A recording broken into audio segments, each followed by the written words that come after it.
Competitive ఎగ్జామ్స్కి సంబంధించి banks, railways, RRB, మొన్న పడినటువంటి ఆర్ఆర్బి గ్రూప్ డి, అలాగే food corporation of India, NTPC, అలాగే ఐబీపీఎస్ క్లర్క్స్ పీఓస్ వస్తున్నాయి. ఎస్ఎస్సి, సిజిఎల్, సిహెచ్ఎస్ఎల్, ఎంటీఎస్ కూడా రాబోతున్నాయి. అన్ని గవర్నమెంట్ జాబ్స్కి 17+ గవర్నమెంట్ జాబ్స్కి సంబంధించినటువంటి ఒక ఏదైనా అన్ని సబ్జెక్ట్స్ అంటే లైక్ అన్ని గవర్నమెంట్ జాబ్స్కి ఉన్నటువంటి ఏకైక సబ్జెక్ట్ ఏదైనా ఉంది అనుకుంటే that is the current affairs. English అనుకోండి బ్యాంకింగ్కి ఉంటుంది, రైల్వేస్కి ఉండదు. స్టాటిక్ జీకే అనుకోండి రైల్వేస్కి ఉంటుంది, బ్యాంకింగ్కి ఉండదు. అర్థమవుతుందా? ఇలాగా లేనివి ఉన్నవి ఉంటాయి.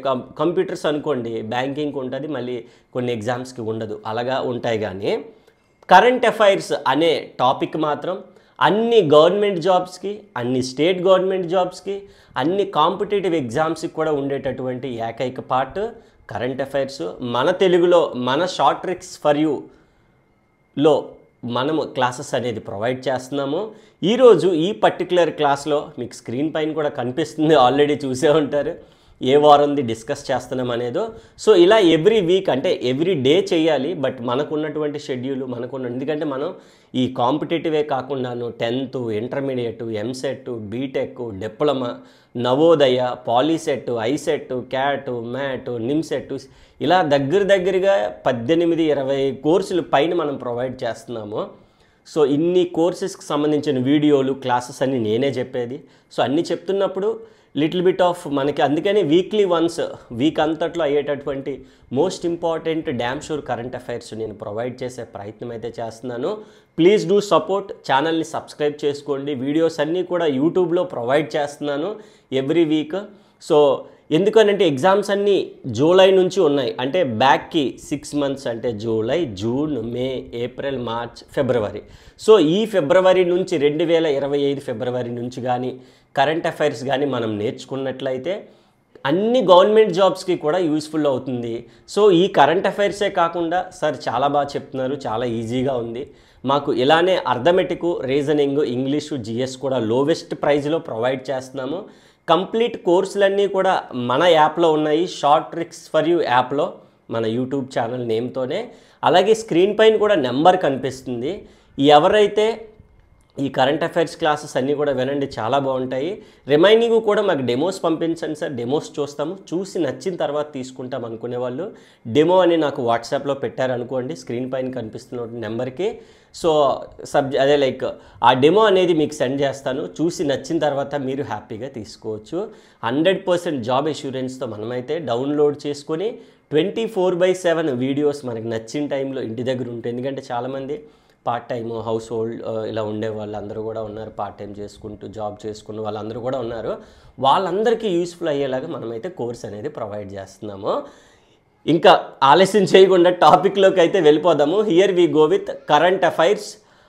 మనము కంప్లీట్గా ఎలా ఉంటుంది ఏంటి అనేది మొత్తం అంతా ఈ వీడియోలో అయితే మనం చూసే ప్రయత్నం చేద్దాం. అండ్ వీడియో చూసినాక వీడియోని లైక్ చేయడం మాత్రం మీరు మధ్యలోనే వీడియో నచ్చితే మాత్రం లైక్, షేర్, సబ్స్క్రైబ్ కూడా చేసేసేయండి, కాస్త నాకు సపోర్ట్గా ఉంటుంది.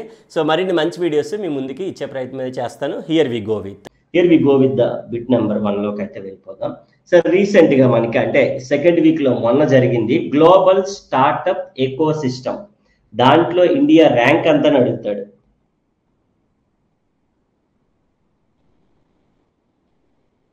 India's rank in global startup eco system. Very important sir. ఏంటి అనేది కూడా చెప్తాను, జాగ్రత్తగా వినండి చాలు, అంతే. వింటే మీకు అర్థమైపోతుంది, వింటే మీకు లైక్ చాలా బాగా అర్థమైపోతుంది. కాన్సెప్ట్ అంతా క్లియర్గా చెప్తా వస్తున్నాను. పేర్లోనే ఉంది, అబ్జర్వ్ చేయండి. Global startup eco system. Startup అంటే మనకు ఆల్రెడీ అందరికీ ఐడియా ఉంది, రీసెంట్ టైంలో బాగా వినిపిస్తుంది. సో దాంట్లో ఇండియా ర్యాంక్ ఎంత సార్ అని చెప్పి అడుగుతున్నాడు సార్, అది విషయం. సో దీంట్లో ఇండియా ర్యాంక్ ఎంత అంటే 19th ర్యాంక్ సార్. అంటే మనకన్నా 18 కంట్రీలు ముందున్నాయి, అది విషయం. అసలు ఏంటి ఈ గ్లోబల్ స్టార్టప్ ఎకో సిస్టమ్ అనేది ఏంటి అని అంటే మరి ఏం చేస్తుంది సార్ అని అంటే జనరల్గా పేర్లోనే ఉంది కదా స్టార్టప్ అంటే వాట్ ఎవర్ ద ఇన్నోవేషన్కి సంబంధించి ఇన్నోవేషన్ కానీ ఆర్ లైక్ క్యాపిటల్ మార్కెట్ కానీ, మెయిన్ థింగ్ క్యాపిటల్ మార్కెటింగ్ కానీ క్యాపిటల్ మార్కెట్ కానీ. సో మెయిన్లీ స్టార్టప్స్ అండి, పేర్లోనే ఉందని చెప్పాం కదా, స్టార్టప్ హబ్స్ కానీ వీటికి సంబంధించి ఏ కంట్రీ ఎక్కువగా ఇన్నోవేటివ్గా ఉంది అని చెప్పేసి మనకి ఎవ్రీ ఇయర్ ర్యాంక్స్ తీయడం జరుగుతుంది.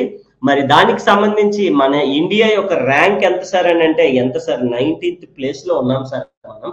That is what sir. మరి మనకి వెంటనే ఏం గుర్తు రావాలి సార్, మరి బాగా ఉండేటటువంటి కంట్రీ ఏంటి సార్ అంటే, ఆబ్వియస్లీ ఇంకా చెప్పక్కర్లేదు sir, USA, United states of America, which is first place అండి. ఇంక మీరు ఆలోచించాల్సిన అవసరం లేకుండా మనం ఏదైనా ఉందనంటే యుఎస్ఏ ఫస్ట్ ప్లేస్ పెట్టేయచ్చు. ఇలాంటి వాటికైతే మీకు నేను లైక్ ఇందులో కూడా చూపిస్తాను ఒకసారి. This is what like February 2nd week. నేను కొత్తగా ఈ లాస్ట్ 3 క్లాసెస్లోనైతే మీకు నేను ఏ పీపీటీ చూపించలేదు, బట్ ఫర్ ఎ చేంజ్ మీకు చెప్పాను కదా స్టార్టింగ్లో, చాలా బాగుంటుంది సార్ అని చెప్పేసి, మీరు కూడా లాస్ట్లో చెప్తారు సార్ చాలా బాగుందని చెప్పేసి. డెఫినెట్గా సార్ దానికి సంబంధించి నేను సపరేట్గా మీకు ఇంకాస్త ఇంట్రెస్టింగ్గా ఉండడానికి నేను ఏం చేశానంటే, లైక్ ఒక పీపీటీ కూడా తీసుకొచ్చాను మీ అందరి కోసం. ఇక్కడైతే మనకి క్లియర్గా కనిపిస్తుంది సార్ 2nd వీక్ సంబంధించి పార్ట్ 2 కరెంట్ అఫైర్స్. సార్ ఇప్పుడు మనం ప్రీవియస్ దాంట్లో డిస్కస్ చేసాము. So global startup eco system report 2024 sir, అంటే 24లో జరిగిందంతా, అంటే 2024లో ఎన్ని స్టార్టప్స్ వచ్చాయి, క్యాపిటల్ మార్కెట్ ఎక్కడ బాగుంది, ఇన్నోవేషన్స్ ఏమేమి చేశారు, అలాగే హైలీ స్కిల్డ్ వర్క్ ఫోర్స్ అనేది ఎక్కడ జరిగింది, స్టార్టప్ హబ్స్ అనేవి ఎక్కువగా ఎక్కడ జరిగాయి అని చెప్పేసి మనకి ఒక India like global startup eco system అని చెప్పేసి మనకి జరుగుతుంది. అదే మనకి ఇక్కడ స్క్రీన్ పైన కూడా కనిపిస్తుంది. అందులో ఇండియా ర్యాంక్ ఎంత సార్ అని అంటే, ఇప్పుడే చెప్పాను సార్ ఎంత సార్, మన India rank 19th place sir. Sir మరి గుర్తుంటుందా బిట్ సార్? హ్యాపీగా గుర్తుంటుంది సార్, చాలా బాగుంది. Here we go with the second వన్కే వెళ్ళిపోవచ్చు అనమాట. సో ఇకపై నేను అడిగే బిట్ మీకు ఏంటి సార్ అని అంటే, ఇది అడుగుతాను సార్ క్లాస్ అయ్యాక. India's rank in global startup eco system లో ఇండియా ర్యాంక్ ఎంత? 19th. ఫస్ట్ ప్లేస్ ఎవరైనా తెలుసుకుంటే బెటర్, తెలియకపోయినా పర్వాలేదు, తెలుసుకుంటే మాత్రం చాలా బాగుంటది. That is what like here we go with sir. BRI విన్నారా? బీఆర్ఐ, అందులో నుంచి ఫస్ట్ ఒక కంట్రీ ఎలిమినేట్ అయిపోయింది సార్. ఫస్ట్ కంట్రీ, ఇప్పటి వరకు ఎవరు ఎలిమినేట్ అవ్వలేదు ఫర్ చేంజ్, బట్ ఒక కంట్రీ ఎలిమినేట్ అయిపోయింది, అందుకనే దాన్నే ఫస్ట్ కంట్రీ సార్. ఇవి ఇంటర్నేషనల్ అఫైర్స్ ఇవన్నీ కూడాను, కాబట్టి కొద్దిగా జాగ్రత్తగా వినాలి. First country to exit from BRI. BRI first దాని యొక్క ఫుల్ ఫామ్ తెలియాలి, అది మనకి ఇంపార్టెంట్. బీఆర్ఐ అంటే ఏంటి అనేది full form like belt road innovation. Belt road innovation అది నేర్చుకుందాం. ఎవరు సార్ అంటే చైనాది అనమాట. అది బీఆర్ఐ అంటే ఏంటి sir? Belts and roads innovation.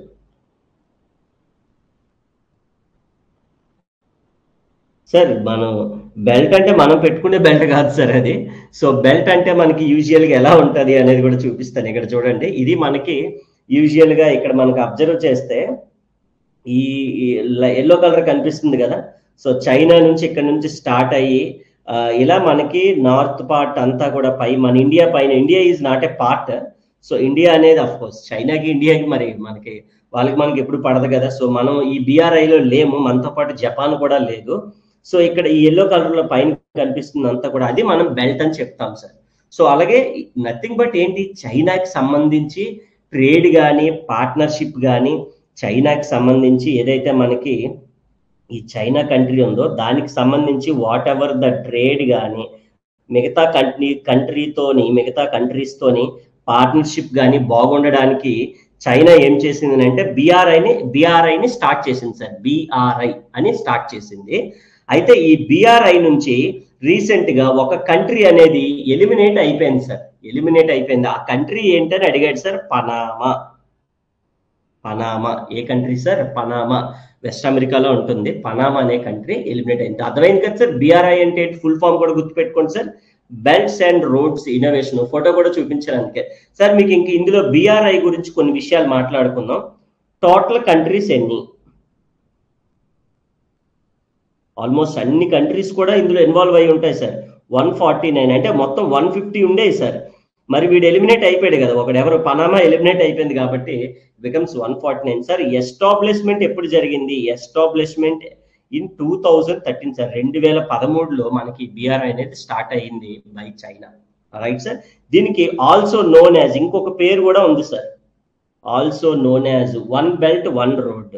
One belt one road ట్రాన్స్పోర్టేషన్కి మనకి బాగుండడం కోసం మనకి అలాగ ఇచ్చారు. ఇక్కడ కూడా మనకి పైన చూడండి సార్ కనిపిస్తుంది, వన్ బెల్ట్ వన్ రోడ్ అంటాం అనమాట, లేదా సింపుల్గా బిఆర్ఐ అని కూడా మనం పిలవచ్చు అనమాట. దట్ ఈస్ వాట్ లైక్ ఈ బెల్ట్ గురించి కూడా మనం పనిలో పనిగా మాట్లాడేసాము. Here we go with. So ఇది బెల్ట్ గురించి కూడా మనకి ఎన్ని కంట్రీస్ ఉన్నాయి అనేది కూడా చూసుకోవాలి sir. India is not a member, India is not a, China వాడు స్టార్ట్ చేశారు కాబట్టి మనం ఎందుకు అందులో జాయిన్ అవుతాం, అవ్వం కదా. సో ఆబ్వియస్లీ అవ్వకపోయినా కరెంట్ అఫైర్స్ లో అడుగుతారు సార్. సార్ ఎంతకి బిట్ ఏంటి సార్ అంటే పనామా గుర్తు పెట్టుకోవాలి సార్ మీరు. నేను ఏమడుగుతాను తెలుసా లాస్ట్ లో, first country to exit from BRI Panama. So BRI full form ఏంటి సార్ అని అంటే బెల్ట్స్ అండ్ రోడ్స్ ఇన్నోవేషన్ అని చెప్పేసి అడుగుతాను. ఓకేనా. టోటల్ కంట్రీస్ ఎన్ని సార్, ప్రెసెంట్ 149 అని చెప్పాలి. ఎప్పుడు ఎస్టాబ్లిష్ అయింది సార్, 2013లో ఎస్టాబ్లిష్ అయింది. Also known as one belt one road. India మెంబరా కాదా, కాదు, సింపుల్ సార్ అంతే. కాబట్టి మనకి ఈజీగా అర్థమైపోతుంది సార్. ఇక్కడ ఒక 2 డేస్ వచ్చేసారు సార్, మీరు రాసుకున్నప్పుడు మీరు గుర్తుపెట్టుకోండి, ఇది మనకి ర్యాంక్స్ లో రాసుకోవాలి సార్. మీరు ఎక్కడ రాసుకోవాలి, ఇది ర్యాంక్స్ అనే పేజ్ ఒకటి రాసుకోమని కదా, ర్యాంక్ లో రాసుకోవాలి. ఇది ఇంటర్నేషనల్ లో రాసుకోవాలి, ఇంటర్నేషనల్ లో రాసుకోవాలి, మీకు ఈజీగా ఉంటుంది. తర్వాత 3, 4 రెండు కూడా డేస్ లో రాసుకోవాలి సార్. డేస్ అంటూ ఒక పేజ్ పెట్టమన్నాను కదా ఒక బుక్ లో, అక్కడ రాసుకోవాలి సార్. 2 డేస్ ఏంటి అని అంటే world pulses day, world pulses day. Pulses, pulse అంటే మనకు వచ్చే పల్స్ కాదండి, పల్సెస్ అంటే పప్పు దినుసులు అని. పప్పు దినుసులకి అంటూ ఒక స్పెషాలిటీ ఉంది అఫ్ కోర్స్. ఎందుకని అంటే ఒక హ్యూమన్ బీయింగ్ వెల్దీగా ఉండాలి అని అంటే ఖచ్చితంగా వాళ్ళ లైఫ్ స్టైల్లో ఈ పప్పు దినుసులు భాగం ఎందుకంటే న్యూట్రిషనే కదండి, ఎంత ఇంపార్టెంట్ న్యూట్రిషనే. సో వరల్డ్ పల్సెస్ డే, అలాగే world deworming, national, world ఒకటి నేషనల్ ఒకటి డేస్ లో. ఓకేనా. నేషనల్ డీ వార్మింగ్ డే ఏంటి అనేది కూడా మీకు క్లియర్గా చెప్తాను, గుర్తుండిపోద్ది అప్పుడు. వరల్డ్ ఒకటి, నేషనల్ ఒకటి, ప్రపంచం ఒకటి, మన దేశానికి సంబంధించింది ఒకటి. రెండు కూడా అఫ్ కోర్స్ నాకైతే చాలా బాగా గుర్తుంటాయండి, బికాజ్ నా బర్త్డే రోజునే ఈ 2 డేస్ కూడాను. కాబట్టి నాకు చాలా చాలా బాగా గుర్తుంటాయి, February 10th. సో మీరు కూడా పైన గుర్తు పెట్టేసుకోండి. ఏంటి సార్ ఈ పల్సెస్ డే ఏంటి, డీ వార్మింగ్ డే ఏంటి అనేది కూడా మనం మాట్లాడుకుందాం సార్. పల్సెస్ ఏవైతే మనకి పప్పు దినుసులు ఉంటాయి కదా సార్, పప్పు దినుసులు అంటే ఎవరెవరు సార్, శనగలు తింటాం కదా మనం జనరల్ గా, శనగలు, లేదనంటే బీన్స్, లేదనంటే బఠానీ, ఇవి ఏవైతే ఉంటాయో సార్ వీటికి కూడా ఒక డే ఉంటుంది అని అంటే ఎస్ అండి. ఎందుకు అనేది కూడా చెప్తున్నాను కదా, పెసలు కానీ మినుములు కానీ అన్నీ మొత్తం నాట్ ఓన్లీ ఇవే, మినుములు లేదనంటే కందిపప్పు. సో పల్సెస్ కి సంబంధించి ఇవన్నీ కూడా పార్ట్స్ సార్. వాటికి సంబంధించి ఒక స్పెషల్ డే ఉంది, అదే మనకి February 10th సార్. సో మొన్ననే కంప్లీట్ అయింది సార్. ఇది వరల్డ్, ప్రపంచం అంతా కూడా February 10th సెలబ్రేట్ చేస్తారు. అంటే దాని యొక్క ఇంపార్టెన్స్, ఆవశ్యకత గురించి ఆ రోజు పర్టికులర్ గా మనకి డిస్కస్ చేస్తూ ఉంటారు. అలాగే నేషనల్ వైడ్ కూడా డీ వార్మింగ్ డే కూడా ఉంది, అదే సేమ్ డే, అది కూడాను February 10th sir. D warming అంటే ఏంటి సార్, ఇది కూడా హెల్త్ కి సంబంధించిందే. అంటే మనకి చూడండి స్కూల్లోని నూలు పురుగులు మందు అని చెప్పేసి మనకి చిన్నప్పుడు మనకి ఇచ్చేవారు, లైక్ గవర్నమెంట్ డాక్టర్స్. ఇప్పుడంటే ANMC వీళ్ళని చెప్తాం, అప్పుడైతే డైరెక్ట్ గా మన మెడికల్ వాళ్ళు వచ్చి మనకి మందులు ఇచ్చేవారు అనమాట. కడుపులు వేసుకుంటే పురుగులు పట్టకుండా ఉంటాయి అని చెప్పేసి మనకి మందులు ఇచ్చేవారు, అదేనండి ఎగ్జాక్ట్లీ. సో ఆ నూలు పురుగులు ఏవైతే ఉన్నాయో వాటికి సంబంధించి కానీ మెయిన్లీ న్యూట్రిషన్. అలాగే మనం పల్లెటూరులో చూస్తే ఆబ్సెంటీస్ ఎక్కువ ఉంటారు, ఆబ్సెంటీస్ ఎక్కువ.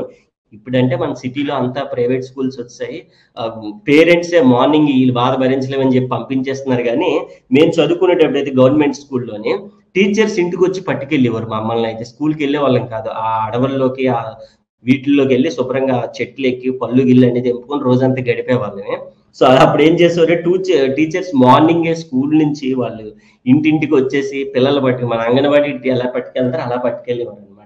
సో అయితే ఇలాంటి ప్రోగ్రామ్స్ అన్ని కూడా ఈ డీ వార్మింగ్ డేనే సెలబ్రేట్ చేస్తాము. అది ఎప్పుడు సార్ అంటే February 10th. పల్సెస్ ఎప్పుడు సార్ అని అంటే అది కూడా February 10th. మీకు ఒకసారి ఇక్కడ నేను చూపిస్తున్నాను, వరల్డ్ పల్సెస్ డే ఎప్పుడు sir, February 10th. So it has a theme sir, దీనికంటూ ఒక థీమ్ కూడా ఉంది, బ్రింగింగ్ డైవర్సిటీ టు. ఏవైతే మనకి అగ్రి ఫుడ్ ఉంటాయో ఏంటి సార్ ఇవి, అగ్రి ఫుడ్ ఏవైతే కదా ఇప్పుడు మనం మాట్లాడుకుంటుంది, ఏదైతే ఫుడ్ ఇక్కడ మనం చూపించాను కదా పప్పు దినుసులు అని చెప్పేసి, ఈ అగ్రి ఫుడ్ సిస్టమ్స్ అన్నింటికీ కూడా ఒక డైవర్సిటీ, అంటే bringing diversity to agri food system అని చెప్తాం. అది మన థీమ్. ఇక్కడ చూడండి పప్పు దినుసులు అన్ని కూడా మీకు క్లియర్ గా కనిపిస్తున్నాయి కదా, ఇగండి కనిపిస్తుందా పేరు? Yes, dal, chana, red lentils, అదే లైక్ మసూరి దాల్ అంటాం కదా, మరి మన బ్రేక్ తింటా ఉంటాం ఎక్కువ మనం. Beans, black beans, black eyed peas, అలాగే ఇది ఒక white type of dal, moong dal, మన హల్దీరామ్స్ కూడా తింటూ ఉంటాం. ఇలాగ ఇవన్నీ కూడా పప్పు దినుసులు. ఏవైతే పప్పు దినుసులు ఉన్నాయో, పప్పులు ఏవైతే ఉన్నాయో, ఈ పల్సెస్ అన్నిటికి సంబంధించి ఎప్పుడు సార్ అని అంటే స్పెషల్ డే ఫిబ్రవరి. నాకు స్పెషల్, మీకు నార్మలే కాబట్టి సో గుర్తుపెట్టుకోవచ్చు. ఈ 2 డేస్ కూడా మనం చాలా ఈజీగా గుర్తుపెట్టుకోవచ్చు. అలాగే నేషనల్ డీవార్మింగ్ డే అని కూడా చెప్పామమ్మా. ఇప్పుడే చెప్పాము. ఎప్పుడు సార్ అంటే సేమ్ డే రోజే. అది ఇది నేషనల్, అది ఇంటర్నేషనల్, అంతే, అంతకుమించి ఏం లేదు. పుష్ప అక్కడ ఉంటాడు ఇక్కడ ఉంటాడు అన్నట్టు. సో దేనికోసమో కూడా మీకు చెప్పేశాను. మన యొక్క హెల్త్ కానీ, అలాగే తర్వాత nutrition part, mainly nutrition part కానీ, అలాగే వాళ్ళు వామ్ ఫ్రీ, ఎందుకనంటే ఆ డిసీజ్ అనేది రాకుండా ఉండడానికి నూలు పురుగుల మందు కానీ ఇవన్నీ కూడా మనకి లైక్ పిల్లలకు సంబంధించి మొత్తం అంతా కూడా ఈ పర్టికులర్ డీవార్మింగ్ డే రోజు మరీ పర్టికులర్ గా వాళ్ళకు ప్రసంగించడం అవన్నీ కూడా చేస్తారనమాట. చాలా ఇంపార్టెంట్ డే, గుర్తుపెట్టుకోవాలి అందరూ కూడా, రైట్? సో ఇవి 2 డేస్ మనం డేస్ లో రాసుకోవాలి సార్, ఈ 2 కూడా, ఓకేనా? ఈ అంటే like pulses day and deworming day మనం బుక్ లో ఫాలో అయ్యేటప్పుడు నాలా మీరు ఇలా రాసుకెళ్ళిపోకూడదు. మీకు చెప్తా ఉన్నాను కదా, ఇలా లైన్ గా రాసుకెళ్ళిపోతే అవ్వదు. మీరు సపరేట్ గా రాసుకుంటేనే మీకు చాలా గుర్తుంటది. అండ్ చాలా విషయాలు ఈ రోజు అయితే మాట్లాడతాం, ఇన్ డెప్త్ లో కూడా వెళ్తామండి, ఓకేనా? నెక్స్ట్ బిట్ వచ్చేసి మళ్ళీ ర్యాంకింగ్ లో రాసుకోవాలి మీరు. First place in DWBI. First full form తెలియాలి, అదంటే ఏంటో తెలియాలి. దెన్ మనకి లైక్ అప్పుడు ఫస్ట్ ప్లేస్ ఎవరో తెలుస్తుంది. DWBI, D for digital, WB అంటే వెస్ట్ బెంగాల్ కాదు, వెల్ బీయింగ్, అదంతా కలిపి ఒకటి. ఐ అంటే ఎప్పుడు కూడా ఇండెక్స్ అనండి, ఆలోచించక్కర్లే, ఓకేనా? ఇది చాలా సింపుల్ బిట్, ఈజీగా ఆబ్వియస్లీ మనం అసలు ఆలోచించక్కర్లేదు. వెల్ బీయింగ్ ఏదైనా ఉంది అని అంటే మన ఇండియా అని అంటే obviously the first place is our country. Sir ఏంటి అసలు ఈ DWB అని అంటే like what is the main thing అని అంటే, పేరెంట్ చైల్డ్ ఎవరైతే ఎక్కువగా ఉంటారో, పేరెంట్ చైల్డ్ ఎలా ఉంటారు, అందరూ ఉంటారులేండి. పేరెంట్ కి చైల్డ్ కి most important thing trust and support ఎక్కడ ఉంటుంది, ఏ కంట్రీలో ఎక్కువగా ఉంటుంది అని చెప్పేసి ఒక ఇండెక్స్ ఉంది, అదే మనకి DWBI. అందులో ఫస్ట్ ప్లేస్ ఎవరు సార్ అని అంటే obviously which is none other than our ఇండియానే. సార్ ఒక్కసారి ఫస్ట్ నుంచి 5 బిట్లు కూడా డిస్కస్ చేద్దాం. సార్ క్లియర్గా ఉంది కదా ఎక్స్ప్లెనేషన్? మీకు ప్రతిదీ కూడా మీరు అబ్జర్వ్ చేస్తే పాయింట్ టు పాయింట్ నేను మీకు అక్కడ ఎక్స్ప్లెనేషన్ అది మీరు గుర్తుపెట్టుకుంటే మాత్రం మీకు ఇప్పుడు కొత్తగా నేను ఈ క్లాస్ నుంచి PPT కూడా ప్రిపేర్ చేశాను కాబట్టి మీకు ఇంకా ఈజీగా ఉంటుంది. చూస్తున్నారు కాబట్టి కళ్ళతోనే. India's rank in global startup eco system 19 sir. First country to exit from BRI. Sir RBI కాదు, BRI ఇది, ఓకేనా? RBI అంటే కూడా ఈరోజు మాట్లాడతాము, which is Panama. Pulses day కానీ డివార్మింగ్ డే కానీ February 10th. First place in DWBI, full form ఏంటి సార్? డిజిటల్. WB అంటే వెస్ట్ బెంగాల్ కాదు, వెల్ బీయింగ్ ఇండెక్స్. ఎవరు సార్ ఫస్ట్ ప్లేస్? ఇండియానే, రైట్? ఏంటి సార్ అది? వెల్ బీయింగ్ ఇండెక్స్ అంటే ఏంటి సార్ అని అంటే పేరెంట్ కి చైల్డ్ కి ట్రస్ట్ సపోర్ట్. మన ఇండియా కన్నా ఇంకెక్కడ ఉండదండి. మీరు మిగతా కంట్రీలో అబ్జర్వ్ చేస్తా అండి, ఒక 20 ఏళ్ళు రాగానే అంటే మాక్సిమం 19 years రాగానే వాళ్ళని వదిలేస్తారండి పిల్లల్ని. వదిలేయడం అంటే గాలికి వదిలేయడం అని కాదు, వాళ్ళు మీ అంతటి మీరు బతకాలి, ఇంకా మనం సంపాదించే ఆస్తులు కానీ వాళ్ళకి అంటే అప్పటి వరకు ఇవ్వాల్సినటువంటి నాలెడ్జ్ కానీ మొత్తం అంతా ఇచ్చేస్తారు, ఇంకా వాళ్ళ కాళ్ళ మీద వాళ్ళే బతకాలన్నమాట. అది మనకి ఇక్కడ అలా కాదండి. ఇప్పుడు ఫర్ ఎగ్జాంపుల్ పేరెంట్ చైల్డ్ మనకి ఎలా ఉంటారని అంటే ఒక 10-12 years వచ్చినంత వరకు స్కూలింగ్ చదివిస్తారు, తర్వాత కాలేజీలు చదివిస్తారు, తర్వాత దగ్గరుండి పెళ్లి చేస్తారు, తర్వాత మొత్తం అంటే మన లైఫ్ ఎండింగ్ వచ్చేంత వరకు కూడాను పేరెంట్ చైల్డ్ సపోర్ట్ చాలా బాగుంటుంది, which is none other than మన ఇండియానే. అందుకని ఫస్ట్ ప్లేస్ మనకే ఇచ్చారు, ఆలోచించుకుంటాను. సార్ ఒకసారి ఫస్ట్ నుంచి స్క్రోల్ చేస్తాను, మైండ్లో పెట్టుకోవాలి. లాస్ట్లో యాజ్ యూజువల్గా రివిజన్ చేయిస్తాను, అడుగుతాను, రివిజన్ చేయించేస్తాను కాబట్టి టక్కమని మీరు చెప్పేయాల్సినటువంటి అవసరం ఉంటుంది. కాబట్టి ఇప్పుడే గుర్తు పెట్టేసుకోండి, ఒకసారి జాగ్రత్తగా చూసుకోవాలి. ఆర్డర్ వైజ్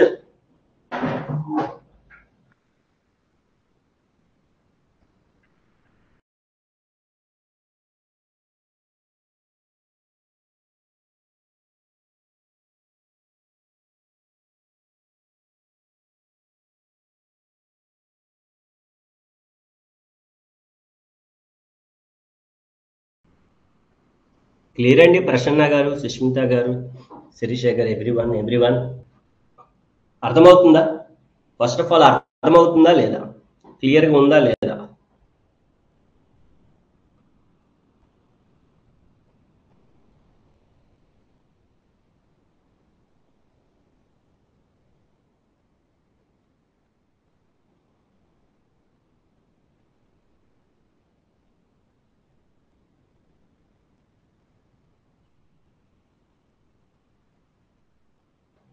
క్లియర్ అండి. డౌట్ ఉంటే అడగండి, ఏం పర్వాలేదు. Yes sir, clear sir, very good అండి, వెరీ గుడ్. ఏం డౌట్ ఉన్నా అడగండి సరే. మీకు కరెంట్ అఫైర్స్ తొక్క తీసేస్తామండి, అసలు ఆలోచించక్కర్లేదు, చాలా బాగుంటుంది.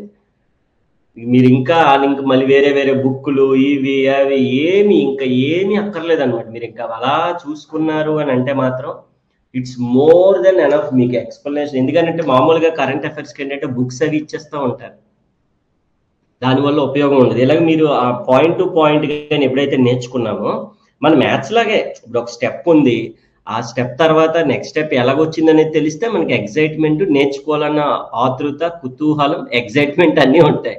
అవి లేకుండా ఏదో మామూలుగా ఇలా చదువు, ఒక first country to exit from BRI Panama, ఇలాగ ఇండియాస్ ర్యాంక్ ఇన్ గ్లోబల్ అలా చదువుకుంటూ వెళ్ళిపోతే ఉపయోగం లేదు. అసలు ఏంటి, okay global startup eco system అని అంటే ఓకే, ఒక ఇన్నోవేషన్కి సంబంధించినటువంటి ర్యాంకింగ్ ఇస్తారు, అందులో ఇండియా ర్యాంక్ 19th. బిఆర్ఐ అంటే ఏంటి, బిఆర్ఐ అంటే ఏంటంటే మొత్తం కంట్రీస్ ఏంటి, మొత్తం ఫుల్ ఫామ్ ఏంటి, ఎప్పుడు ఎస్టాబ్లిష్ అయింది, అందులో ఏ కంట్రీ ఎగ్జిట్ అయిందని పనామా. సో అలాగే మనం క్లియర్గా నేర్చుకున్నప్పుడు ఏంటంటే బిట్ ఎలా అడిగినా కూడా మనం చాలా ఈజీగా చెప్పేస్తాం అనమాట. అది ఒక అడ్వాంటేజ్. మీరు కావాలని నేను అడుగుతాను చూడండి, లాస్ట్లో మీరు చెప్పేస్తారు, మీకు తెలియకుండా మీరే లైక్ బ్రిలియంట్ అయిపోతారు అనమాట, అంత బాగుంటుంది. Here we go with next దానికి వెళ్ళిపోదాము. సో రీసెంట్ గా కంగారు ఎంబ్రియోస్, మీరు ఐవీఎఫ్ అనేవి ఉంటారు కదా, ఇన్విట్రియో ఫెర్టిలైజేషన్, మనం అదే పిల్లలు కలగడానికి మనం లైక్ ఐవీఎఫ్ ఆపరేషన్ చేస్తా ఉన్నారు ఇప్పుడు. సో అందులో ఆబ్వియస్లీ కంగారు అనగానే మీ అందరికీ ఒక కంట్రీ గుర్తొచ్చేసేయాలి. ఎవరికైనా గుర్తొచ్చి ఉంటే ఖచ్చితంగా మీరు కామెంట్ లో నాకు చెప్పండి, నేను చదువుతాను. First country which is created కంగారు. మామూలుగా అయితే మనుషులు చేస్తారు, కంగారు చేయలేదు ఎవరు ఇప్పటిదాకాను. ఫస్ట్ అంటే మనుషుల్ని పుట్టించారు. మనకి నార్మల్ గా మనం బర్త్ అవ్వాలి అంటే మన లైక్ మెన్ యొక్క క్రోమోజోమ్ ఏవైతే ఉన్నాయి, ఉమెన్ క్రోమోజోమ్ మనం చెప్పుకోవాలి అనుకుంటే, సో అది లైక్ విమెన్ లోకి మెన్నది ఇంజెక్ట్ అయినప్పుడు సో మనకంటూ ఒక పిండం ఏర్పడి బర్త్ జరుగుతుంది కామన్ గా. అలా జరగకుండా మనకి ఇప్పుడు ఐవీఎఫ్ వచ్చింది కదా, ఇన్విట్రియో ఫెర్టిలైజేషన్ అంటాం. మనుషులు పుట్టించారు ఇప్పటిదాకా, కానీ ఫర్ ద ఫస్ట్ టైం కంగారుని కూడా పుట్టించారండి. క్రియేటెడ్ కంగారోస్ ని యూజింగ్ ఏంటి సార్ ఆ సిస్టమ్ అని అంటే, ఐవీఎఫ్ అని వినే ఉంటారు మనకి జనరల్ గా, లైక్ పెద్ద పెద్ద బోర్డులు ఉంటాయి, తల్లి బిడ్డ బొమ్మలు వేసి ఐవీఎఫ్స్ అవి కూడా వేసి ఉంటాయి. ఐవీఎఫ్ ఫుల్ ఫామ్ కూడా చెప్తాను పనిలో పనిగా. I nothing but in, V nothing but vitro, in vitro, F for fertilization, of course మనకు తెలిసిన విషయమే. ఫెర్టిలైజ్ సరే, మీరు ఏ పాటికి గుర్తొచ్చి ఉంటుంది కంట్రీ పేరు. కంగారు పేరు చెప్పగానే మనకి గుర్తు రావాల్సినటువంటి which is none other than ఏదైనా కంట్రీ ఉందని అంటే ఏయుఎస్, ఆస్ట్రేలియా. సార్ కంగారూస్ అన్ని ఎక్కడ ఉంటాయి సార్, ఆస్ట్రేలియా కదా ఎక్కువ ఉండేది. అండ్ ఇంకొక విషయం, క్రికెట్ బాగా తెలిసినటువంటి విద్యార్థులందరికీ కూడా ఆస్ట్రేలియా అని ఇంకొక పేరుతో, ఆస్ట్రేలియా క్రికెట్ టీం ఆల్రెడీ ఇప్పుడు ఛాంపియన్షిప్ లో మొన్న ఇంగ్లాండ్కి అయితే అదరగొట్టేశారు. సో ఆస్ట్రేలియా క్రికెట్ టీంని ఇంకొక పేరుతో ఎలా పిలుస్తాం సార్ అని అంటే కంగారులు అని పిలుస్తామండి. కంగారులు అంటే కంగారుగా ఆడతారని కాదు, లైక్ వాళ్ళ యొక్క ప్రతి ఆల్బమ్ లో కానీ కంట్రీకి సంబంధించిన ప్రతి దాన్ని కూడాను ఆస్ట్రేలియాని కంగారులు అని పిలుస్తారనమాట. అఫ్కోర్స్ అన్ని కంట్రీస్ వాళ్ళ కంట్రీలు ఎక్కువ ఉంటాయి. సో ఫస్ట్ టైం కంగారు యొక్క ఎంబ్రియో అంటే అదే చెప్పాను కదా సార్ ఇప్పుడు. సో మనం మనిషిని ఎలా అయితే పుట్టిస్తామో, పిండాన్ని ఎలా అయితే తయారు చేస్తామో, మనిషి పిండం కాకుండానే ఈసారి కంగారు పిండాన్ని తయారు చేశారు సైంటిస్టులు. అదే ఏ కంట్రీ సార్ అని అంటే which is none other Australia. చాలా చాలా ఇంపార్టెంట్ బిట్ సార్, రీసెంట్ గా జరిగింది. సో అందుకనే అది కరెంట్ అఫైర్స్ లోకి వచ్చింది. ఆబ్వియస్లీ చాలా అంటే చాలా ఈజీగా గుర్తుంటుంది సార్, ఈ కంగారు అనగానే మనకు గుర్తు రావాల్సింది. సార్ రీసెంట్ గా ఒక లైక్ అలియన్స్ ఒకటి స్టార్ట్ అయ్యింది, అదే ఇంటర్నేషనల్ బిగ్ క్యాట్ అలియన్స్ అంటాం. ఇంటర్నేషనల్ బిగ్ క్యాట్ అలియన్స్ ఒకటి స్టార్ట్ అయింది. బిగ్ క్యాట్ ఎలియన్స్ అంటాం. IBCA international big cat alliance అని చెప్తాం సార్. ఎప్పటి నుంచి వచ్చింది అని అడుగుతాడు sir. Came in to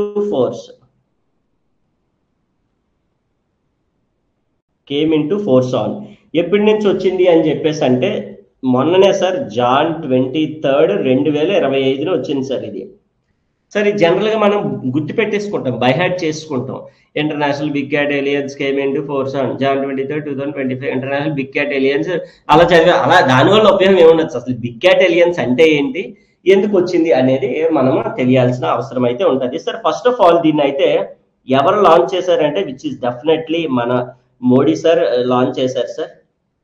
Modi our PM sir అయితే దీన్ని లాంచ్ చేశారు, మన ఇండియా ప్రైమ్ మినిస్టర్. ఏంటి సార్ బిగ్ క్యాట్ ఎలియన్స్ అని అంటే, ఏవైతే నార్మల్ గా క్యాట్ అంటే మనకి పిల్లి, బిగ్ క్యాట్ అనేసరికి ఏంటి సార్ మన చిరుతపులి, ఆలోచించక్కర్లేదు. టైగర్ కానీ, లయన్ కానీ, లియోపార్డ్, స్నో లియోపార్డ్, చీతా, జాగియర్ ఇవన్నీ కూడా మనకి ఈ పర్టికులర్ బిగ్ క్యాట్స్ అని పిలుస్తాం అనమాట. సో మొత్తం ఎన్ని ఉంటాయి సార్ అని అంటే which is like conservation of 7 big cats అంటారు సార్. మొత్తం ఏంటి సార్ తలా ఫర్ ఏ రీజన్. సో 7 ఉంటాయి సార్. మొత్తం ఏంటి సార్ అని అంటే అవి టైగర్, అన్ని పులులు, సింహాలు, లయన్, సో అలాగే మనకి లియోపార్డ్,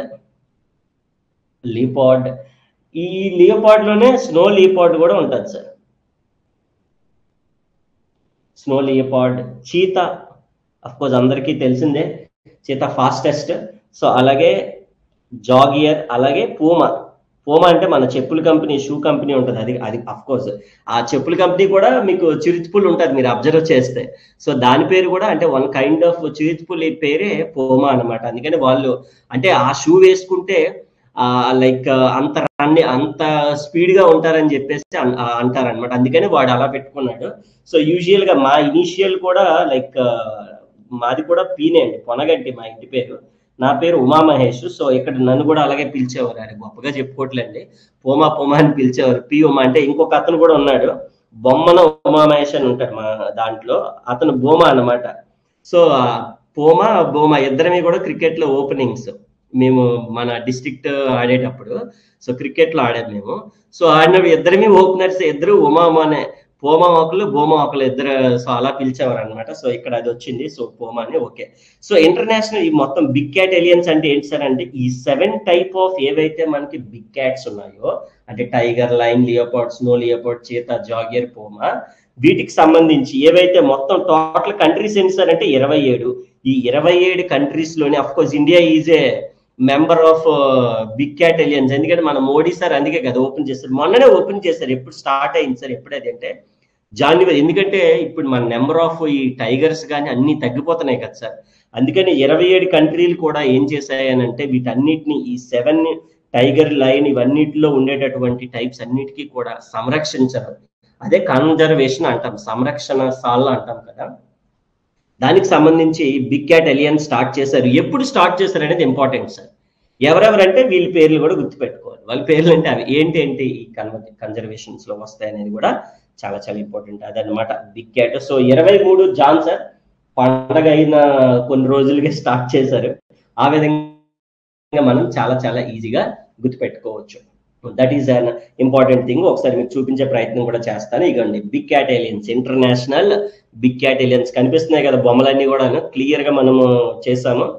జాగియర్ ఉంది, జాగియర్. ఇగోండి పోమా అంటే చూసారా చూడడానికి ఒకలాగా ఉంటాయి, అందులో రకరకాల ఆ చార్లు ఏవైతే ఉన్నాయో చార్లు బట్టి వాటి యొక్క పేర్లు మారిపోతాయి. అన్ని పులులే, కాకపోతే ఆ పులుల్లోనే జాగియర్ అయితే ఎలా ఉంటది, పోమా అయితే ఎలా ఉంటది. ఇగోండి చీతా అన్నాం కదా బాగా పరిగెడుతుంది చీతా అని చెప్పేసి. So cheetah. అలాగే స్నో లియోపార్డ్ కాబట్టి స్నోలో ఉంటది, నార్మల్ లియోపార్డ్ నార్మల్ అడవిలో ఉంటది అంతే. సో లయన్, టైగర్ ఇవి మన ఈ రెండు బాగా తెలిసినవి. లయన్, టైగర్ ఎలాగో మనకి చాలా బాగా తెలుసు. ఇవి బిగ్ క్యాట్ ఎలియన్స్ అనమాట. ఈ బిగ్ క్యాట్ ఎలియన్స్ అనేది మీకు డయాగ్రామ్ గుర్తొచ్చేయాలరా, ఏం అడిగినా చెప్పేస్తారు. ఎప్పుడు స్టార్ట్ అయింది? జనవరి 23, 2025. What are the 7 big cats? Tiger, lion, jaguar, puma, snow leopard, cheetah. ఇలా టకటక మంది. ఎన్ని కంట్రీస్ ఉన్నాయి సార్ అంటే 27 ఉన్నాయి సార్. 27 కంట్రీస్. ఓకేనా, 27 కంట్రీస్ అనేవి మనకి ఇన్వాల్వ్ అయి ఉన్నాయి. That is what like the most important thing. గుర్తుంటుందా సార్? ఎస్, ఆబ్వియస్లీ గుర్తుంటుంది సార్. ఇంత నీటి చెప్పాక గుర్తుండకూడదు ఏంటి సార్ అని చెప్పారు. Sir which Indian state declare Naxal free state? Naxal free state declared, ఏ స్టేట్ డిక్లేర్ అయింది నక్సల్ ఫ్రీ అంటే? రీసెంట్ గా Karnataka state in Naxal free state అనే దాని కింద డిక్లేర్ అయింది. అంటే ఎలా చెప్తారు సార్? మీరు ఏమైనా వెళ్ళి చూసారేంటి నక్సల్స్ అన్ని లేబర్ అంటే? వాళ్ళకి లిస్ట్ ఆఫ్ నక్సల్స్ ఉంటారు సార్ ప్రతి స్టేట్ లో కూడాను. వాళ్ళు ఎంతమంది నక్సల్స్ ఉన్నారని చెప్పేసి వాళ్ళకి లిస్ట్ ఉంటది. ఎవరైతే లాస్ట్ నక్సల్ చచ్చిపోతాడో, పట్టుబడతాడు, ఇంకా సింపుల్ చచ్చిపోవచ్చు, పట్టుబట్టవచ్చు, లాస్ట్ వాడు ఎప్పుడైతే అయిపోయాడు ఇంకెవరు లేనట్టే కదా సార్. సో ఆ విధంగా రీసెంట్ గా కర్ణాటక అయితే మనకి నక్సల్ ఫ్రీ స్టేట్ కింద మనకి ఇలా తెలియడం జరిగింది అనమాట. So that is what like which Indian state declared Naxal free state అని అంటే ఏం చెప్పాలి సార్? మనం వెంటనే మనకి ఎవరు గుర్తు రావాలి సార్? కర్ణాటక. ఎలాగో కర్ణాటక గురించి మాట్లాడుతున్నాం కాబట్టి ఆ కర్ణాటక యొక్క స్టేట్ యొక్క సీఎం అండ్ గవర్నర్ కూడా నేర్చేసుకుంటే బాగుంటది కదా, ఇంకా ఈజీగా ఉంటది కదా. సో కర్ణాటక యొక్క సీఎం యొక్క కర్ణాటక యొక్క సీఎం ఎవరు సార్ అంటే? సిద్ధరామయ్య కర్ణాటక. అలాగే గవర్నర్ టీసీ గెహ్లత్. ఇలా గుర్తుపెట్టుకుంటే మనకి చాలా అంటే చాలా ఈజీగా ఉంటుంది సార్. సార్ నేను లాస్ట్ లో అడుగుతాను, చెప్పాలి, అర్థమవుతుందా?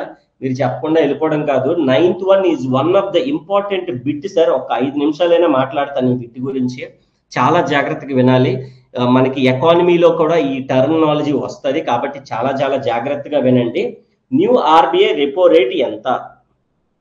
న్యూ ఆర్బీఐ రెపో రేట్ ఎంత అని అడుగుతాడు సార్. ఇది బిట్ యాక్చువల్ గా, కానీ దీన్ని పట్టుకొని నేనేం చెప్తాను తెలుసా? ఇప్పుడు మీకు ఆర్బీఐ గురించి చెప్తాను, ఈ రెపో రేట్ అంటే ఏంటో చెప్తాను, చాలా విషయాలు చెప్తాను, చాలా జాగ్రత్తగా కూడా వినాలి. సరే ఖచ్చితంగా ఎగ్జామ్ పాయింట్ ఆఫ్ వ్యూలో బిట్ మీకు ఈ 9th క్వశ్చన్ నుంచి రావచ్చు. అదేంటి సార్ అంత డ్యామ్ షూర్ గా చెప్తున్నారంటే? నిజంగానే అంత డ్యామ్ షూర్. చాలా జాగ్రత్తగా టెర్మినాలజీ అంతా కూడా వినండి, ఓకేనా సార్? 6.25 ఇది మామూలుగా గుర్తుండిపోద్ది సార్ మనకి చాలా ఈజీగా. సార్ ముందు ఎంత ఉండేది అంటే 6.50 ఉండేది సార్, ఓకేనా? ఒక 0.25 తగ్గి 0.25% తగ్గి 6.25కి వచ్చింది. అది బిట్ అంతే, ఇంకేం లేదు, అయిపోయింది, బాగానే ఉంది. కానీ ఈ రెపో రేట్ అంటే ఏంటి? మొత్తం ఎన్ని రేట్స్ ఉంటాయి సార్ అంటే 4 రకాల రేట్లు ఉంటాయి సార్. ఎన్ని రకాల రేట్స్ ఉంటాయి సార్? రెపో రేట్ ఒకటి, తర్వాత బ్యాంక్ రేట్ ఒకటి, ఒక్కొక్కటి రాస్తా ఉంటాను, మొత్తం అన్ని చెప్తాను, చాలా జాగ్రత్తగా వినండి అంతే. బ్యాంక్ రేట్ ఒకటి ఉంటుంది సార్. రెపో రేట్ ఉంది కాబట్టి రివర్స్ రెపో రేట్ ఉంటుంది సార్. ఎక్కడ ఉంటుంది, ఏముంటది, మొత్తం అంతా చెప్పాను కదా, ఒక 5 నుంచి 10 నిమిషాలు పడుతుంది ఈ పర్టికులర్ 9th బిట్టే. ఎంఎస్ఎఫ్ అంటాం సార్. ఎంఎస్ఎఫ్ అంటే మార్జినల్ స్టాండింగ్ ఫెసిలిటీ. చాలా క్లియర్ గా చెప్తాను, స్టాండింగ్ ఫెసిలిటీ చాలా బాగుంటుంది సార్. ఇది మీరు వింటే మాత్రం చాలా బాగుంటుంది, కరెక్ట్ గా అర్థం చేసుకుంటే చాలా బాగుంటుంది. డౌట్ ఉంటే మాత్రం అడగండి సార్, మళ్ళీ చెప్తున్నాను, డౌట్ ఉంటే అడగండి, క్లియర్ గా చూడండి సార్. సార్ ఇన్ జనరల్ గా ఏం జరుగుతుంది అంటే మనకి కామన్ గా రిజర్వ్ బ్యాంక్ ఆఫ్ ఇండియా ఏదైతే మనకి నోట్లు తయారు చేసేది కానీ, లేదనంటే ఎకానమీ యొక్క లిక్విడిటీని కానీ, లేదు అని అంటే ఇంట్రెస్ట్ రేట్లు డిసైడ్ చేసేది కానీ ఎవరైనా ఉన్నారు అని అంటే RBI sir, reserve bank of India. Okay, first point బాగుంది సార్. ఈ రిజర్వ్ బ్యాంక్ ఆఫ్ ఇండియా దాని నుంచి ఇప్పుడు దీనికి అండర్లో ఎవరు ఉంటారు సార్ అంటే ఆల్ కమర్షియల్ బ్యాంక్స్ ఉంటాయి సార్. బ్యాంక్స్ అన్ని ఉంటాయి sir, all commercial bank, state bank of India, Indian overseas bank, అన్ని బ్యాంకులు దీని కిందకే పనిచేస్తూ ఉంటాయి సార్. అక్కడ వరకు బాగానే ఉంది.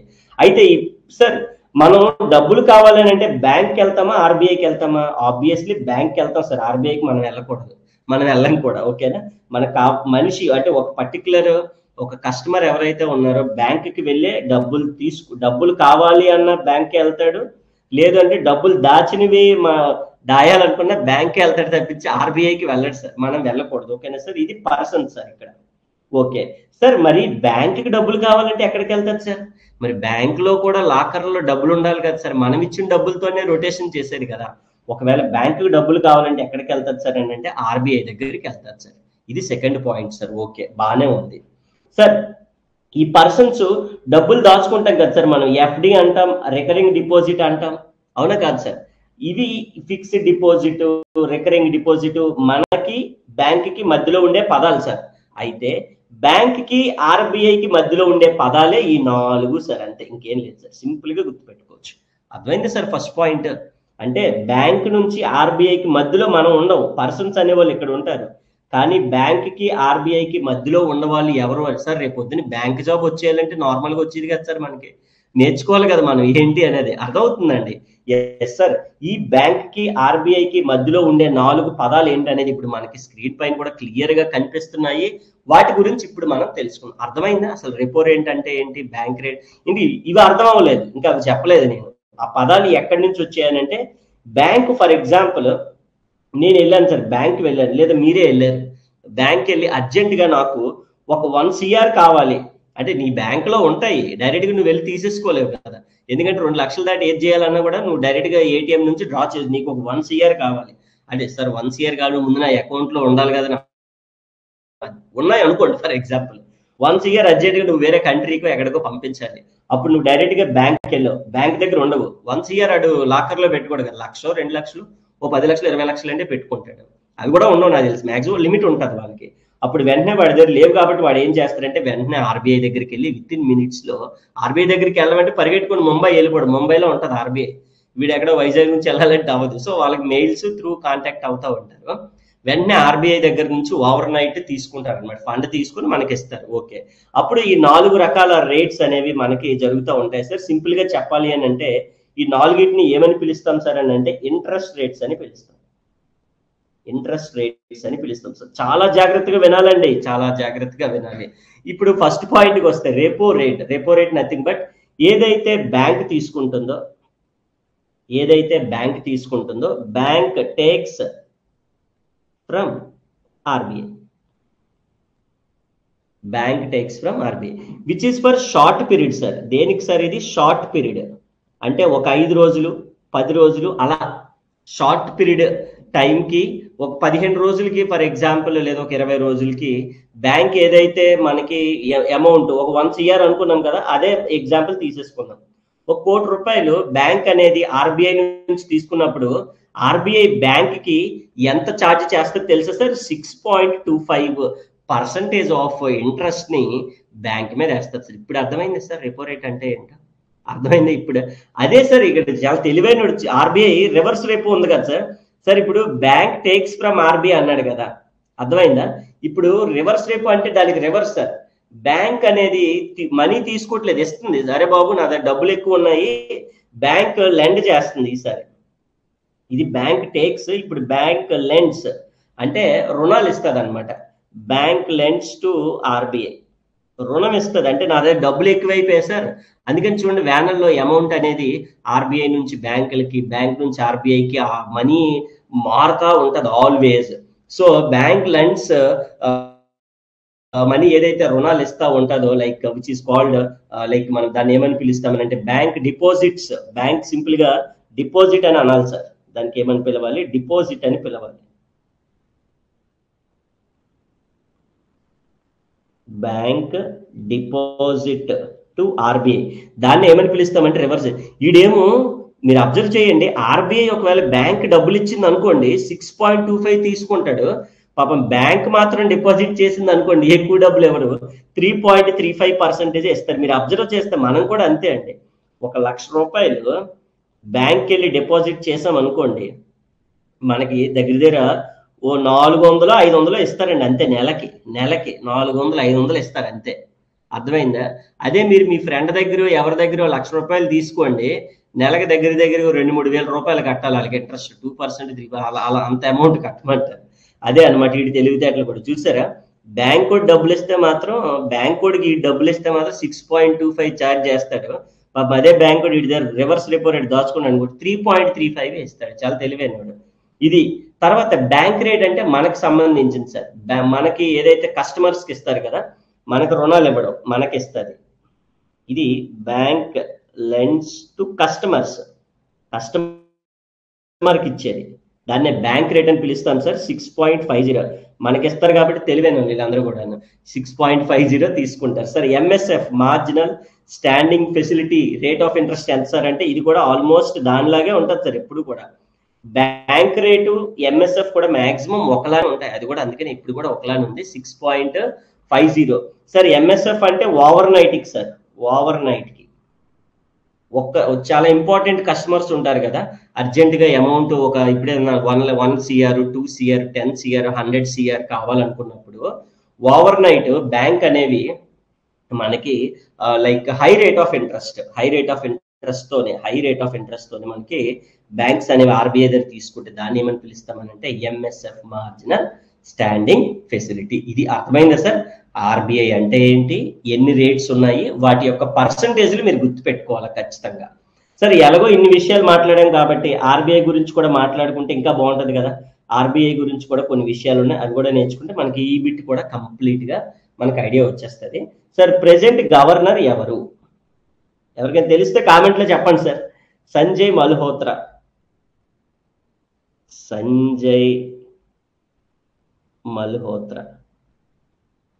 సంజయ్ మల్హోత్రా. సో అలాగే హెడ్ క్వార్టర్స్ ఎక్కడ ఉంది? Head quarters is at Mumbai. మన ఆర్బీఐ యొక్క హెడ్ క్వార్టర్స్ సార్ ఎప్పుడు ఎస్టాబ్లిష్ అయింది? ఎస్టాబ్లిష్మెంట్ ఎప్పుడు అయిందని అంటే April 1 సార్. ఎప్పుడు? 1935లో. అయితే ఇది గవర్నమెంట్ ఆర్గనైజేషన్ అయింది, దాన్నే నేషనలైజ్డ్ అయింది అంటాం. నేషనలైజ్డ్ కూడా అయింది. అదేమో జాన్ 1 ఎప్పుడు సార్ అని అంటే 1949, మనకి ఇండిపెండెన్స్ వచ్చిన 2 years కి నేషనలైజ్ కూడా అయింది. అర్థమైందండి? చాలా చూసారా ఎన్ని విషయాలు మాట్లాడాము, ఒకసారి జాగ్రత్తగా గుర్తుపెట్టుకోవాలి. రెపో రేట్ ఎంత, బ్యాంక్ రేట్ ఎంత, రివర్స్ రెపో రేట్ ఎంత, ఇవన్నీ కూడా అడుగుతాను మీకు, ఓకేనా? So this is what like చాలా important. Here we go with the next one. World health organization విన్నారా? WHO అని పిలుస్తాం. మన కరోనా టైంలో చాలా విన్నాము, ఎవ్రీడే న్యూస్ పేపర్లో విన్నాము. కంట్రీ విత్డ్రాన్ ఫ్రమ్ WHO నుంచి world health.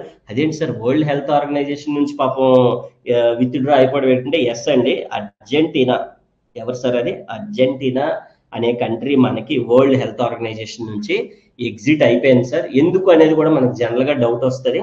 Which is only because of COVID టైంలో వాళ్ళకి, అంటే ఆ పర్టికులర్ అర్జెంటీనా కంట్రీకి వరల్డ్ హెల్త్ ఆర్గనైజేషన్ అనేది కోవిడ్ వైరస్ ని కట్టడి చేయడంలో విఫలమైందనమాట. ఎవరు?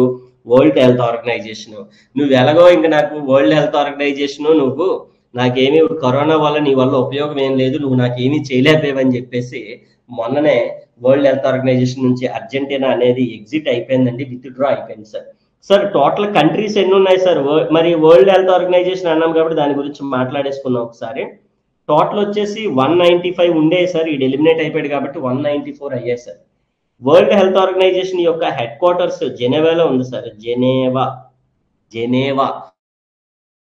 World health Organization. జెనీవా ఎక్కడ ఉందని మళ్ళీ అదో డౌట్. స్విట్జర్లాండ్ లో ఉంది సార్, స్విట్జర్లాండ్ లో ఉంది. ఎస్టాబ్లిష్మెంట్ ఎప్పుడు జరిగింది సార్ అంటే 1948. డే చాలా important sir. April 7.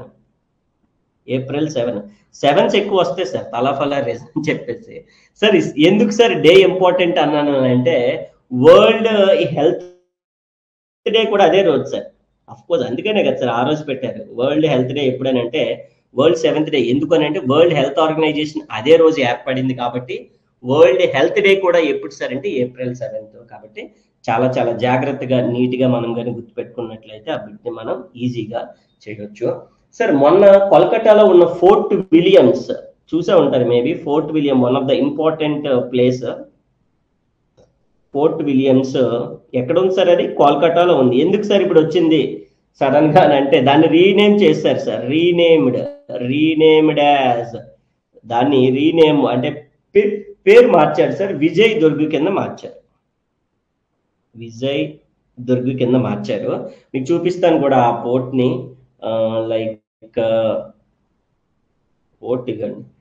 Fort Williams ఇలా ఉంటుంది మనకి. ఈ ఫోర్ట్ విలియమ్స్ అనేది సార్ ఇది ఫోర్ట్ విలియం, దీని పేరు మార్చారు. ఎలా మార్చేశారంటే విజయ్ దుర్గ్ కింద మార్చారండి. ఎలా మార్చారు సార్?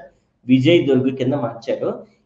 అది ఎవరు సార్ అని అంటే 1696లో సార్ అప్పుడు స్టార్ట్ అయింది. అది 1600. చూడండి ఎన్ని వందల సంవత్సరాలు అవుతుంది. ఇంగ్లాండ్ కింగ్ సార్ ఆయన. England king. ఇంకా ఇంగ్లాండ్ వాళ్ళ పేర్లు ఉంచుతామేంటి? మన ఇండియాకి స్వతంత్రం వచ్చి ఇన్ని 70 సంవత్సరాల పైన అయిపోయింది, ఇంకా వాళ్ళ పేర్లు ఎందుకు ఉంచడం అని చెప్పేసి విజయ్ దుర్గ్ అని చెప్పేసి మనకి అంటే మన ఇండియన్ హెరిటేజ్, మిలిటరీ ప్రైడ్ ఇదంతా కూడా పెరగాలి కదా, అందుకని చెప్పి ఈ ఫోర్ట్ విలియం పేరు తీసేసి పైన ఏమని పిలుస్తారు సార్ దాన్ని, విజయ్ దుర్గ్ అని చెప్పేసి పిలవడం అయితే జరుగుతుంది. చాలా చాలా ఇంపార్టెంట్, జాగ్రత్తగా గుర్తుపెట్టుకోవాలి. అందుకే డయాగ్రామ్ కూడా మీకు వేసి చూపించాను కాబట్టి చాలా బాగా గుర్తుపెట్టుకోవచ్చు. న్యూయార్క్ టైమ్స్ లిస్ట్ వచ్చేసింది సార్ మనకి. New York times 2025. ఏంటి సార్ దీని స్పెషల్ అని అంటే, మోస్ట్ ఇంపార్టెంట్ టాప్ ప్లేసెస్ అన్ని కూడా మనకి ఇది చెప్తా ఉంటది న్యూయార్క్ టైమ్స్. 4th ప్లేస్ ఏంటి అనేది ఇంపార్టెంట్ సార్ మనకి. అదేంటి సార్ 4th ప్లేస్, 1, 2, 3 కదా ఇంపార్టెంట్, మీరేంటి 4th ప్లేస్ అన్నారు, మీ పేరు గట్టి ఉంది అంటారు. అలాగేం లేదు, 4th ప్లేస్ లో మన ఇండియా ఉంది. That is none other than Assam మన ఇండియా ఉంది. కాబట్టి 4th ప్లేస్ మన ఇండియా కరెంట్ అఫైర్స్ లో మనకి ఇంపార్టెంట్ ఏంటి సార్ అని అంటే, అస్సాం అనేది మనకి 4th ప్లేస్ లో ఉంది. ఎందుకు సార్ అస్సాం ఉందంటే, definitely which is a natural beauty కదండి అస్సాం అనేది. అందుకని చెప్పేసి న్యూయార్క్ టైమ్స్ 2025 లో మన అస్సాం అనేది ప్లేస్ అనేది చోటు చేసుకుంది. Very very important. So New York times గురించి మనకి అభికెడుతు సార్. 1, 2, 3 అక్కర్లేదు, లేదు తెలుసుకుంటాం జనరల్ గా. మరి 1 to 4 చెప్పారు, 1 to 3 కూడా చెప్పండి అని అంటే, ఇంగ్లాండ్ కి సంబంధించిన జేన్ ఆస్టన్స్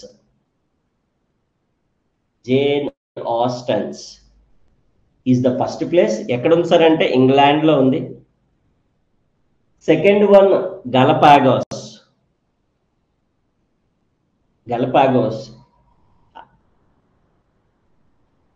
ఐలాండ్ లో ఉంది. అండ్ వాడు న్యూయార్క్ వాడే ఆ లిస్ట్ ఇచ్చాడు కాబట్టి ఆడి పేరు లేకపోతే బాగోదు కదా, అందుకని చెప్పేసి ఒక మ్యూజియం వాడు పెట్టేసుకున్నాడు, New York museum. New York of course 4th one మనమే అదే చెప్పుకున్నాం బిట్ ఇదండి మనకి, Assam India. So this is what like మనకు కావాల్సినటువంటి బిట్కి మొత్తానికి ఈ విధంగా మనం చూపించాం. Here we go with the next one, Sahitya Akademi. Sir ఇవి అకాడమీ అవార్డ్స్ ఇచ్చారు మనకి, మీరు అవార్డ్స్ బుక్ లో రాసుకోవాలి. సాహిత్య అకాడమీ అవార్డ్స్ 2024 సార్. 2024వి అంటే 2024 అంతటివి అయ్యి 2025 లో ఇస్తారన్నమాట. అలాగే 2025 లో నువ్వేమైనా బుక్స్ రాసిన లిటరేచర్ కి సంబంధించి అన్ని కూడా మనకి 2026 లో ఇస్తారండి. ఎవరికి ఇచ్చారు సార్ అని అంటే, ఇకుహోర్ అశ్వత్థామ రీసెంట్ గా మనకి ప్రభాస్ మూవీలో కూడా వచ్చింది అశ్వత్థామ అని చెప్పేసి. అది కాదులండి ఇది, సో మీకు గుర్తుండదని చెప్పేసి చెప్పాను. సరే డోగ్రీ లాంగ్వేజ్ సార్, అది డోగ్రీ లాంగ్వేజ్ కి వచ్చింది, అందులో రాశారు ఇది ఇకుహోర్ అశ్వత్థామ అనేది బుక్ పేరు సార్. అది ఆ బుక్ కి మనకి ఇవ్వడం జరిగింది అనమాట. ఇంకొక విషయం చెప్పుకుందాం ఇక్కడ, సాహిత్య అకాడమీ అవార్డ్స్ అనేవి ఏంటి సార్ అని అంటే, లిటరేచర్ కి సంబంధించినవి, లిటరేచర్ రాస్తాం కదా సార్, వాటికి సంబంధించినవి. ఏమేమి రాయొచ్చు సార్ అని అంటే, పోయిటరీ రాసే వాళ్ళకి ఇస్తారు, నవల్స్ రాసే వాళ్ళకి ఇస్తారు, మీరు కూడా ఏమైనా రాస్తే రాయండి. షార్ట్ స్టోరీస్ అంటే షార్ట్ ఫిల్మ్లు కాదు, షార్ట్ స్టోరీస్ రాసే వాళ్ళకి ఇస్తారు. లేదా రీసెర్చ్ బుక్స్ రాస్తారు కదా, పిహెచ్డి చేసే బుక్స్ ఉంటాయి కదా, అలాంటి వాటిల్లో మనకి ఈ సాహిత్య అకాడమీ అవార్డ్స్ అనేవి ఇవ్వడం జరుగుతుంది. మరి ఈసారి ఎవరికి వచ్చింది సార్ అని అంటే, ఇకుహోర్ అశ్వత్థామ అని చెప్పేసి మనకి ఇవ్వడం అనేది జరిగింది. సో ఇక్కడ మీకు అది చూపిస్తాను ఒకసారి. దానికంటూ ఒక డయాగ్రామ్ కూడా వేసాను, మిస్ అయినట్టుంది. అదైతే మనకి లైక్ చూపిస్తా, అలాగ ఒకసారి ఉండండి. అంటే డోగ్రీ లాంగ్వేజ్ ఎలాగుంటది అంటే, లుక్స్ లైక్ హిందీలానే ఉంటదండి అది యాక్చువల్గా. డోగ్రీ లాంగ్వేజ్ మిస్ అయినట్టుంది. ఆల్ రైట్, సో మన లుక్స్ లైక్ హిందీలానే ఉంటది. సో ఆ డోగ్రీ లాంగ్వేజ్ కి అయితే ఇవ్వడం అయితే జరిగింది. ఇది సాహిత్య అకాడమీ అవార్డ్స్ సంబంధించి. సార్ వరల్డ్స్ లార్జెస్ట్ ఫెస్టివల్ ఎక్కడ జరిగింది? World's largest festival of course ఇందాక మనం మాట్లాడుకున్నాం కదా అక్కడ అస్సాం గురించి, అస్సాంలోనే జరిగింది. ఏంటి సార్ అంటే జూమార్ అంటే ఫోక్ డాన్స్ సార్. ఇప్పుడు చూపించాను కదా ఫోక్ డాన్స్. జుమార్ అనేది ఏంటంటే ఫోక్ డాన్స్. ఈ ఫోక్ డాన్స్ ఫెస్టివల్ అనేది ఎక్కడ జరిగింది సార్ అని అంటే, అస్సాంలో జరిగింది సార్. వెరీ వెరీ ఇంపార్టెంట్, గుర్తుంటది కదా. So Jhumar is folk dance festival. ఎక్కడ జరిగింది అని అడుగుతూ ఉంటాడు, we have to say that అస్సాంలో జరిగింది sir. New PM of Lebanon Lebanon కంట్రీకి కొత్తగా పిఎం వచ్చాడు, నవాబ్ సలాం. సో పిఎం అందరూ అక్కర్లేదు సార్, కొత్తగా మారిన వాళ్ళు మాత్రం ఖచ్చితంగా ఎలక్షన్స్ అయ్యి మారుతారు కదా ప్రైమ్ మినిస్టర్స్, వాళ్ళ పేర్లు మాత్రం గుర్తుపెట్టుకోవాలి. న్యూ పిఎం ఆఫ్ లెబనాన్ ఎవరు సార్ అంటే నవాబ్ సలాం. సార్ ఎలాగో లెబనాన్ వచ్చింది కాబట్టి దాని యొక్క క్యాపిటల్ నేర్చుకుందామా సార్? క్యాపిటల్ తెలుసుకుందాం. బైరట్. క్యాపిటల్ ఏంటి సార్? ఇప్పుడు క్యాపిటల్ ఏంటి అని అంటే మనం వెంటనే చెప్పాలి Beirut. So that is what like ఇగోండి సార్, లెబనాన్ మ్యాప్ కూడా మీకు చూపిస్తున్నాను. ఇది వెస్ట్ ఏషియాలో ఉంటుంది సార్. ఇక్కడ మనకు ఫర్ ఎగ్జాంపుల్ మనం అబ్జర్వ్ చేస్తే ఇది మన ఇండియా సార్, ఇదంతా కూడా ఏషియా పార్ట్ సార్. ఈ వెస్ట్ పార్ట్ లో ఇక్కడ ఉంటుంది అనమాట ఈ లెబనాన్ అనేది, గుర్తుంటుందా సార్? సో లెబనాన్ యొక్క కొత్త ప్రధానమంత్రి ప్రైమ్ మినిస్టర్ నవాబ్ సలాం అని చెప్పేసి టక్కుమని చెప్పేయాలి మనం. సో అది లెబనాన్ గురించి bit. Here we go almost last అయితే మనం వచ్చేసాం. And here we go with the last bit ఏంటి సార్ అని అంటే మన ఐసీసీ ఛాంపియన్స్ ట్రోఫీ అవుతుంది కదా సార్, ఆ ఛాంపియన్ దీని గురించి కూడా కొద్దిగా ఇన్ డీటెయిల్ చెప్తాను, జాగ్రత్తగా వినాలి. ఫస్ట్ ఆఫ్ ఆల్ బిట్ ఏంటి అని అంటే official song of ICC champions trophy 2025 అవుతుంది కదా సార్. నిన్న సూపర్ హిట్ కూడా కొట్టాం మనమే, పాకిస్తాన్కి మామూలుగా ఆడలేదు. సో మనం ఆల్మోస్ట్ చాలా సింపుల్ గేమ్ అయితే మనకు అయిపోయింది, చాలా ఈజీ గెలిచాం. విరాట్ కోహ్లీ 100 కూడా కొట్టారు, లైక్ ఎగ్జాక్ట్ గా 100 కొట్టారు, 82 సెంచరీలు కూడా అయ్యాయి. Okay right. Jeet Baazi Khelke. So this is the song, చూపిస్తాను మీకు సాంగ్ కూడా ఒకసారి. జీత్ బాజీ ఖేల్కే. సో ఇది మనకి సాంగ్, అఫీషియల్ సాంగ్. సో మన టోర్నమెంట్ అవుతున్నప్పుడు ఆ సాంగ్ అనేది మనకి ప్లే చేయడం జరుగుతుంది. సో ఇది మనకి అఫీషియల్ సాంగ్ నేమ్. ఓకే బాగానే ఉంది. సరే, ఐసీసీ ఛాంపియన్స్ ట్రోఫీ అంటే ఏంటి అని అంటే క్రికెట్ కి సంబంధించింది అందరికీ తెలిసిందే. సో ఐసీసీ అన్నాం కాబట్టి మరి దాని గురించి కూడా మనం నేర్చుకోవాలి కదా. ఐసీసీ అనేది జనరల్ గా ఏంటంటే సార్ మనకి వరల్డ్ కప్ ఎవ్రీ 4 years ఒకసారి పెడతా ఉంటది వరల్డ్ కప్స్ ని. అలాగే ఛాంపియన్స్ ట్రోఫీ కూడా లాస్ట్ అయితే 2017 అయింది, మళ్ళీ ఇప్పుడు అవుతుంది. ఎక్కడ అవుతుంది సార్? ప్లేస్ అనేది చాలా చాలా ఇంపార్టెంట్ సార్. పాకిస్తాన్ లో అవుతుంది సార్. వీళ్ళు హోస్ట్ కంట్రీ పాకిస్తాన్. అయినా కూడా లైన్ గా న్యూజిలాండ్ పైన మనమైన కూడా ఓడిపోయారు పాపం. సో ఐసీసీ అంటే ఏంటి sir? Full form international. Sir 2 boards ఉంటాయి సార్, ఐసీసీ ఒకటి, బీసీసీఐ. 2 గురించి మాట్లాడేసి క్లోజ్ చేసే ప్రయత్నం అయితే చేస్తాను. International Cricket Council. International Cricket Council ఎప్పుడు ఎస్టాబ్లిష్ అయింది సార్ అంటే ఇంటర్నేషనల్ అంటే అన్ని కంట్రీస్ కూడా, ఆల్ కంట్రీస్ అంటే మేజర్గా 8 ఉంటాయి సార్. మన ఇండియా, పాకిస్తాన్, తర్వాత ఇంగ్లాండ్, న్యూజిలాండ్, వెస్ట్ ఇండీస్, తర్వాత ఇప్పుడు అవుతున్నాయి కదా మన ఆస్ట్రేలియా. సో ఇవన్నీ కూడా ఆఫ్ఘనిస్తాన్, ఇవన్నీ కూడా మనకి ఇందులో ఐసీసీ అండర్లోనే ఉంటాయి. సో హెడ్ క్వార్టర్స్ వచ్చి దుబాయ్ సార్. దుబాయ్లో ఉంది హెడ్ క్వార్టర్స్ ఐసీసీది. సార్ ప్రెసెంట్ చైర్మన్ ఎవరంటే జైషా. సో నిన్న కూడా మ్యాచ్ లో చూసి ఉంటారు, ఇండియా పాకిస్తాన్ మ్యాచ్ కూడా వెళ్ళారు. చాలా యంగ్ గా కనిపిస్తారండి, యంగెస్ట్. అసలు క్రికెట్ బోర్డుకి అసలు అంత యంగెస్ట్ చైర్మన్ అంటే విచ్ ఈజ్ లైక్. ఇవి ఐసీసీ గురించి సార్, చాలా బాగా గుర్తుపెట్టుకోండి. ఐసీసీ అంటే ఇంటర్నేషనల్ క్రికెట్ కౌన్సిల్ ఎప్పుడు ఎస్టాబ్లిష్ అయింది, హెడ్ క్వార్టర్స్, ప్రెసెంట్ చైర్మన్ కూడా నేర్చుకున్నాం సార్. ఐసీసీ అండర్ లో 8 అనే కాదు, మొత్తం ఉండేటటువంటి ఇంటర్నేషనల్ కంట్రీ మన ఇండియాకి సంబంధించినటువంటి బోర్డు ఏంటి సార్ అని అంటే బీసీసీ అనమాట. అది డిఫరెన్స్. ఎందుకంటే ఇప్పటి వరకు నేను క్రికెట్ అంటే T20s ఉంటాయి, వరల్డ్ ఓడిఐ ఉంటాయి, టెస్ట్, ఇవి చెప్పాను నేను. ఇప్పుడు ఇంకాస్త ఎక్స్ట్రా ఇన్ఫర్మేషన్ కూడా ఇవ్వడానికి ప్రయత్నిస్తున్నాను. ఇది బోర్డు అనమాట. ఇది ఇండియాకి సంబంధించిన బోర్డు ఏంటి సార్ అంటే బీసీసీఐ.